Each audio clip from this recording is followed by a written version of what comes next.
الحمدللہ وکفا والصلاة والسلام علی عباده الذین اصطفى اما بعد فقد قال اللہ تعالی فی الکلام المجید والفرقان الحمید یا ایہا الذین آمنوا لا تکونوا کالذین آذوا موسیٰ فبرأه اللہ مما قالوا وكان عند الله وجيها وقال تعالى في مقام آخر يا أيها الذين آمنوا لا تكونوا كالذين نسوا الله فأنساهم أنفسهم وقال النبي صلى الله عليه وسلم اللهم إني أعوذ بك من قلب لا يخشع ومن دعاء لا يسمع ومن نفس لا تشبع ومن علم لا ينفع اعوذ بک من هؤلاء الاربع سبحان ربک رب العزة عما یصفون وسلام علی المرسلین والحمد للہ رب العالمین اللہم صل علی سیدنا محمد وعلی آل سیدنا محمد وبارک وسلم اللہم صل علی سیدنا محمد وعلی آل سیدنا محمد مبارک وسلم۔ مختصر سی چند باتیں عرض کرنی ہے، بہت ہی اہم مضمون ہے۔ اللہ جل جلالہ نے قرآن مجید میں اہل ایمان کو دو طرح کے لوگوں جیسے نہ ہونے کا حکم فرمایا۔ اللہ تعالیٰ نے حکم فرمایا کہ دو طرح کے لوگوں جیسے نہ ہو جانا، اور رسول اللہ صلی اللہ علیہ وسلم نے جو روایت میں نے ترمذی کتاب الدعوات کی پڑھی ہے، چار چیزوں سے پناہ مانگی، چار چیزوں سے پناہ مانگی۔ تو یہ گویا کہ ایک ایسی بات ہے جو ہمیں اس سے خبردار رہنا ہے، مجتنب رہنا ہے کہ وہ کون سی دو چیزیں ہیں جن سے اللہ نے منع فرمایا، اور وہ چار چیزیں کون سی ہیں جن سے رسول اللہ صلی اللہ علیہ وسلم نے پناہ مانگی اور کہا کہ اللہ یہ چیزیں مجھے نہ ملیں یا یہ چیزیں مجھے حاصل نہ ہوں، مجھے ان چیزوں سے بچا دیجیے۔ اللہ جل جلالہ فرماتے ہیں یا ایھا الذین آمنوا لا تکونوا کالذین نسوا اللہ فانساہم انفسہم، اے ایمان والو ان لوگوں کی طرح نہ ہو جانا جنہوں نے اللہ کو بھلا دیا، جنہوں نے اللہ کو بھلا دیا، اس کے نتیجے میں اللہ تعالیٰ نے ان کے نفسوں کو ان سے بھلا دیا۔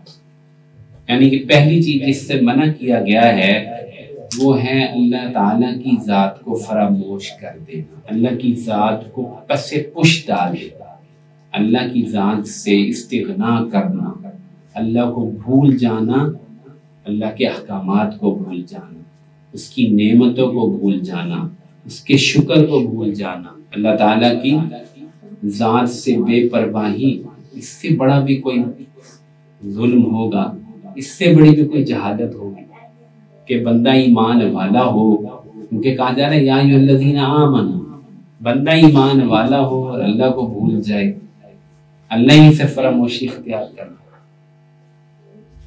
تو ارشاد فرمایا کہ ایسے نہ کریں، فَأَنْسَاهُمْ أَنفُسَهُمْ، اگر تم نے ایسا کیا تو اس کا ایک بڑا نتیجہ اور انجام بیان فرمایا۔ اللہ جل جلالہ تمہارے نفس کو خود تمہیں بھلا دے گا، یعنی تمہارے نفس کا جو فائدہ ہے، تمہارے نفس کا جو نفع ہے، اللہ تعالیٰ وہ تمہیں اس سے بے پرواہ کر دیں گے، تم اپنے نفس کے فائدے سے اور اپنی نفس کو ہی بھول جاؤ گے۔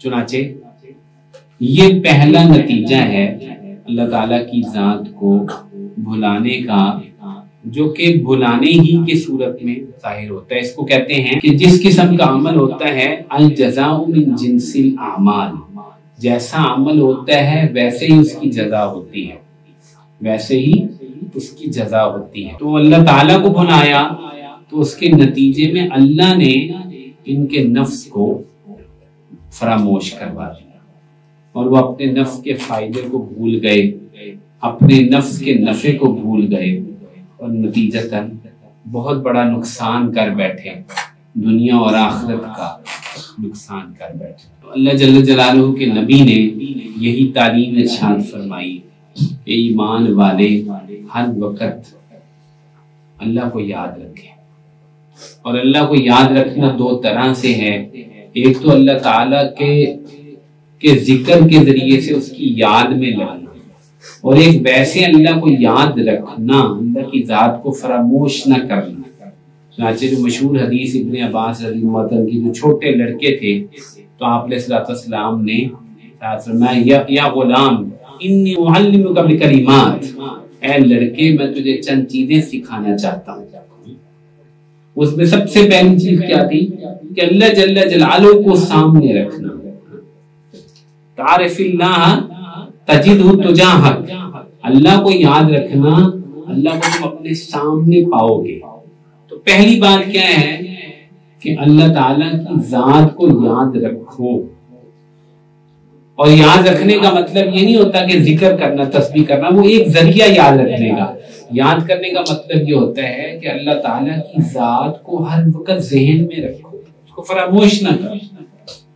ہر وقت ہر گھڑی مومن کو اللہ کی ذات یاد ہوتی ہے کہ اللہ میرے مالک ہیں، اللہ میرے خالق ہیں، اللہ کی نعمتوں میں میں جی رہا ہوں، اللہ کے احکامات میں نے پورے کرنے ہیں۔ اور دوسری بات یا ایھا الذین آمنوا لا تکونوا کالذین آذوا موسیٰ فبرأہ اللہ مما قالوا، اے ایمان والو ان لوگوں کی طرح نہ ہو جانا جنہوں نے نبی کو تکلیف دی۔ مثال دی ہے بنی اسرائیل کی، سمجھا رہے ہیں مسلمانوں کو کہ بنی اسرائیل کے چند لوگ تھے جنہوں نے نبی کو تکلیف دی، نبی کو اذیت پہنچائی۔ تو اللہ کی ذات کو تو کوئی اذیت پہنچا نہیں سکتا، اس لیے وہاں فرمایا کہ اللہ کی ذات کو فراموش نہ کرنا، اور نبی چونکہ بشر ہیں، انسان ہیں، اس لیے فرمایا کہ نبی کو تکلیف نہ دینا، نبی کو اذیت نہ پہنچانا، ورنہ کیا ہوگا، ورنہ وہ لوگ بھی برباد ہوئے تھے، راندہ درگاہ ہوئے تھے۔ نبی کو تکلیف پہنچانے والوں میں ایک نبی کا حضرت موسیٰ کا چچا داد بھائی تھا، جس کا نام آپ سب کو معلوم ہے، قارون، وہ زمین میں دھنسا تھا۔ تو اس لیے فرمایا کہ اللہ کو فراموش نہ کرنا اور نبی کو اذیت نہ پہنچانا۔ نبی کی تعظیم، نبی کی شان بہت بلند ہے۔ تو ایمان والوں میں منافقین ہی وہ تھے جنہوں نے نبی اکرم صلی اللہ علیہ وسلم کو اذیت پہنچائی۔ اذیت پہنچانے کے بہت سے طریقے ہوتے ہیں۔ آپ علیہ الصلوۃ والسلام پر ایمان نہ لائے، آپ علیہ الصلوۃ والسلام کے نام جو ہے اس میں انہوں نے گستاخی کی، آپ علیہ السلام کی بیوی پہ الزام لگایا، حضرت عائشہ پر الزام لگایا، پھر تبوک میں آپ علیہ الصلوۃ والسلام کو قتل کرنے کی کوشش کی، آپ علیہ الصلوۃ والسلام کے صحابہ کے بارے میں برے برے کلمات کہے۔ تو یہ ساری چیزیں نبی کو اذیت پہنچانے والی تھی، اور نبی کے احکامات کا مذاق اڑایا، ان کی پیش گوئیوں کا مذاق اڑایا، جو خبریں انہوں نے دی تھی ان کا مذاق اڑایا، ان کے احکامات کو چھوٹا سمجھا۔ آج بھی لوگ اس طرح نبی کو اذیت پہنچاتے ہیں، نبی کے احکامات کا مذاق اڑاتے ہیں، سنت کا مذاق اڑاتے ہیں، داڑھی کا مذاق اڑاتے ہیں، پردے کا مذاق اڑاتے ہیں، نماز کا مذاق اڑاتے ہیں۔ تو یہ نبی کو تکلیف پہنچانا ہے کہ نبی کی لائی ہوئی ہدایات کو برا سمجھنا، کمتر سمجھنا، خفیف سمجھنا، نبی کی سنت کو کچھ نہ سمجھنا۔ تو یہ دو باتیں اللہ جل جلالہ نے بڑی وضاحت سے ارشاد فرمائی، اللہ کو نہ بھلانا، اللہ کو فراموش نہ کرنا، اللہ کے نبی کو تکلیف نہ پہنچانا۔ ان دونوں کاموں کو کرنے سے بس تباہی تباہی ہے، تباہی تباہی۔ ان الذین یؤذون اللہ ورسولہ لعنہم اللہ، چنانچہ سورۃ احزاب میں فرمایا جو اللہ اور اس کے رسول کو اذیت پہنچائیں اللہ نے ان پر لعنت کی ہے۔ نتیجہ کیا ہے کہ وہ پھٹکار ہوگی ان کے اوپر، رحمت سے دور ہوں گے، تباہ و برباد ہوں گے، دنیا اور آخرت تباہ ہو۔ چنانچہ یہ جو دو چیزیں ہیں، اللہ تعالیٰ کو فراموش کرنا، اللہ کے نبی کا مذاق اڑانا، اللہ تعالیٰ کے نبی سے کنارہ کشی اختیار کرنا، اس کے پیچھے انسان کی شقاوت اور انسان کی بدبختی اور اس کے دل کی سختی یہ بنیادی وجہ ہوتی ہے۔ انسان کے پاس وہ علم نہیں ہوتا جو اس کو اس جگہ پر لا سکے کہ وہ اللہ رسول کی تعظیم کر سکے، اس کو پہچان سکے۔ صحیح علم نہیں ہوتا، قلب سخت ہوتا ہے، اس میں خشیت نہیں ہوتی، اور نفس اس کا حریف ہوتا ہے۔ تو اسی لیے میں نے وہ حدیث ریلیٹ کر رہا ہوں یہاں پہ، آپ بات کو سمجھے گا ذرا، میں لمبی بات نہیں کرنا چاہتا، حدیث ریلیٹ کر رہا ہوں ترمذی کتاب الدعوات، اللہم انی اعوذ بک من قلب لا یخشع، اے اللہ میں پناہ مانگتا ہوں اس دل سے جو ڈرتا نہیں، جو جھکتا نہیں، جو نرم نہیں پڑتا، جو سخت ہے، جو پتھر ہے، جیسے بنی اسرائیل کے دل تھے نا، پتھر تھے۔ سورۃ بقرہ کی آیت ہے ثم قست قلوبهم من بعد ذلك فهي كالحجارة، فرمایا نا دل سخت ہو گئے، پتھر جیسے، حالانکہ پتھروں میں سے بعض ہیں یحبط من خشیۃ اللہ، وہ اللہ کے خوف سے گر جاتے ہیں یا پھٹ جاتے ہیں، ان میں سے چشمے نکل آتے ہیں یا پانی بہہ جاتا ہے۔ تینوں مثالیں وہاں بیان کی ہیں۔ تو اللہ سے فراموشی کب ہوگی اور رسول اللہ صلی اللہ علیہ وسلم سے گردانی تب ہوگی جب دل سخت ہوگا، مردہ ہوگا۔ دل کی سختی کے بڑے لیول ہیں، یہاں بیان کر چکا ہوں۔ دعا یہ سیکھنی ہے اللہم انی اعوذ بک من قلب لا یخشع، اے اللہ وہ دل نہیں چاہیے، اس دل سے پناہ مانگتے ہیں جو ڈرتا نہیں، جو جھکتا نہیں۔ خاشع بڑی دفعہ بیان کیا جا چکا ہے، خشوع سے نکلا ہے جس کا مطلب ہے جھکنا، خاشع خاضع جھکنا، اسی سے نماز میں وہ خشوع نکلا ہے۔ خشوع اصل میں ہوتا ہی قلب میں ہے، نماز میں جو خشوع ہوتا ہے وہ بھی دل کی وجہ سے ہوتا ہے۔ دل جھکتا ہے اللہ کے سامنے تو نماز میں خود خشوع آ جائے۔ ایک آدمی کو دیکھا کہ وہ اپنے کپڑوں سے کھیل رہا تھا نماز میں، آپ نے سامنے فرمایا لو خشع قلبہ لخضعت جوارحہ، اگر اس کے دل میں خشوع ہوتا تو اس کے اعضاء خود بخود جھک جاتے، ان میں خضوع پیدا ہو جاتا۔ تو پہلی چیز کیا ہے، انسان کا دل جو ہے وہ سخت ہو جائے۔ اور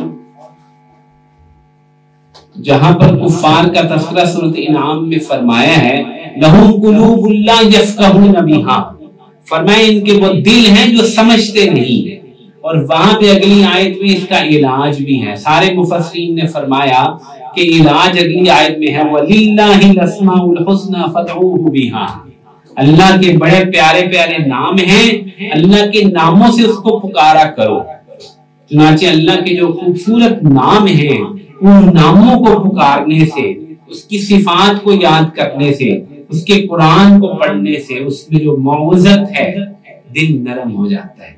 یہ جو واعظ ہوتا ہے، اللہ نے بھی واعظ فرمایا ہے، قرآن اللہ کا واعظ ہے، اور انسان بھی واعظ کرتے ہیں۔ رسول اللہ نے ایسا، ارباز بن ساریہ رضی اللہ عنہ سے ترمذی میں روایت ہے کہ آپ علیہ السلام نے ایسا بلیغ واعظ فرمایا کہ دل نرم ہو گئے اور آنکھیں بہہ پڑی۔ تو یہ واعظ جو ہے یہ بھی بڑی تاثیر رکھتا ہے، دل نرم ہو جاتا ہے۔ تو ایسے دل سے اللہ تعالیٰ بچائے جو سخت ہو۔ خشوع کی جو ضد ہے وہ کساوت ہے، کساوت، یہ لفظ مسلمان ہی سمجھتے ہیں۔ فَوَيْلٌ لِلْقَاسِيَةِ قُلُوبُهُم مِّن ذِكْرِ اللَّهِ، بربادی ہے ان دلوں کے لیے جو سخت ہو گئے اللہ کی یاد سے۔ تو کساوت قلب بہت بڑا مرض ہے، اور کساوت جو ہے وہ آخر کار آہستہ آہستہ دل کو بالکل ہی مردہ کر دیتی ہے۔ کَلَّا بَلْ رَانَ عَلَىٰ قُلُوبِهِمْ، دلوں پہ زنگ لگ جاتے ہیں، دل مردہ ہو جاتے ہیں، دل بالکل خالی ہو جاتے ہیں۔ تو اللہ تعالیٰ ایسے دل سے ہماری حفاظت فرمائے۔ ایسے مردہ دلوں کا علاج کیا ہے؟ اللہ کے پاک نام ہیں، اللہ کا کلام ہے، اور ایسے اللہ والوں کی صحبت ہے جو تاثیر رکھتی ہے۔ خدا کی قسم ایک دفعہ بندہ جاتا ہے تو دل نرم ہو جاتا ہے، گناہوں کے جذبے دل سے نکل جاتے ہیں۔ یقین مانی، گناہوں کے جذبے دل سے نکل جاتے ہیں۔ بندہ کیا کیا خیالی پلان اور گناہوں کے خیالات لے کے پہنچا ہوتا ہے، ایسا دل دھلتا ہے کہ بالکل ستھرائی ہو جاتی ہے، صاف ہو جاتا ہے. تو اللہ تعالیٰ وہ مجالس اور وہ اپنی ذکر کو نصیب فرمائے. یہ رمضان آگے آ رہے ہیں، یہ قرآن کا مہینہ ہے. اگر قرآن کو صحیح طرح پڑھیں گے، تراویح میں سنیں گے، بعد میں اس کو سمجھیں گے، اس کے دروس میں بیٹھیں گے، یقین ہمیں دل نرم ہوتا ہے. ہمیں قرآن سمجھ ہی نہیں آ رہا ہوتا ہے کہ ہمارا دل بھی نہیں ہلتا، ورنہ ایسا دل پہ اثر ہوتا ہے. اگر آپ قرآن سمجھتے ہو، ایک مہینے کے اندر ہی پوری دھلائی ہو جاتی ہے. تو ہم کوشش کریں کہ اس رمضان میں قرآن سے جڑ جائیں، قرآن کو زیادہ سے زیادہ پڑھیں تاکہ دل ہمارا نرم ہو جائے. فرمایا من اعوذ بک من قلب لا یخشع، دوسری ہے ومن دعاء لا یسمع، اے اللہ ایسی دعا سے پناہ مانگتا ہوں جو سنی نہ جائے. اب یہاں پہ ایک بڑا اہم سوال پیدا ہوتا ہے، بہت ساری دعائیں قبول نہیں ہو رہی ہوتی، یہ سمجھانا ضروری ہے. بہت ساری دعائیں قبول نہیں ہو رہی ہوتی، یہ مراد نہیں ہے. شارحین نے فرمایا کہ وہ دعا جو اصلاً سننے کے لائق نہیں ہوتی، وہ دعا ہوتی ہے جیسے حدیث میں فرمایا کہ جو قطع رحمی کی دعا ہو، جو گناہوں کی دعا ہو، وہ دعا جو اللہ تعالیٰ کو ناپسند ہو، وہ دعا جس میں غیر ضروری شرطیں اللہ پر لگائی جائیں. ورنہ ہر دعا اللہ سنتے ہیں، ہر دعا اللہ سنتے ہیں. یاد رکھنا، ہر دعا اللہ سنتے ہیں. ہاں بعض اوقات بندے میں اخلاص نہیں ہوتا، حرام کھاتا ہے، پھر وہ دعا قبول نہیں ہوتی، لیکن ہر دعا اللہ تعالیٰ سنتے ہیں. میں وہ الفاظ یاد کر رہا ہوں، ابھی پچھلے دن جب میں حرم جاتا تھا تو ایک الفاظ میں نے حدیث کے یاد کیے تھے، میں آپ کو سنانا چاہتا ہوں، اللہ کرے مجھے مل جائیں. ویسے مجھے کچھ یاد تو آ رہے ہیں. میں نے وہ ترمذی کی روایت جو ہے وہ نوٹ کر کے اپنے سامنے رکھی ہوئی تھی، اور اس دعا کا حوالہ دے کر میں وہاں جا کے اللہ سے مانگتا تھا کہ یا اللہ یہ میری دعا ہے، یہ میری التجائیں ہیں، اور وہ میں اس حدیث کا حوالہ اللہ کو پیش کرتا تھا. قال رسول اللہ صلی اللہ علیہ وسلم ان اللہ تعالی حی کریم یستحیی اذا رفع الرجل الیہ یدیہ ان یردہما صفرا خائبتین، رواہ ترمذی. اللہ تعالیٰ کے نبی نے فرمایا اللہ تعالیٰ بہت حیا کرنے والے ہیں، اللہ تعالیٰ بہت حیا کرنے والے ہیں اور بہت زیادہ کریم ہے، بہت زیادہ کریم ہے.